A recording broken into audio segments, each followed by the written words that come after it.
I've been thinking for a while about making a dialogue-based game.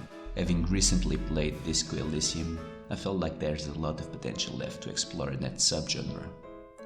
For those who don't know, Disco Elysium is an RPG where all the action takes place inside the dialogue system.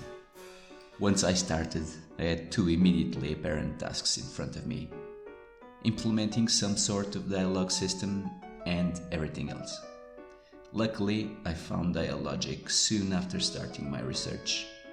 Dialogic is an awesome Godot tool that allows you to implement a full dialogue system with a couple of lines of code. I think I used it to even 20% of its capacity. A clear recommendation for game jam games. This allowed me to save some time, but I still needed not to get too ambitious. I knew I needed an extremely simple social situation to implement the proper amount of depth that the Dialogic tool made possible. It would probably be a good idea to make it funny as well. And the theme of the jam this game would be submitted to, the Godware Game Jam, was extremes. So, the setting is this. The player has extreme diarrhea and is rushing to the toilet. When he gets there, it's occupied, and thus begins the dialogue between the player and the person behind the door. The player character is called Hunter. He's a very simple character that has one goal and one goal only: not to shit himself.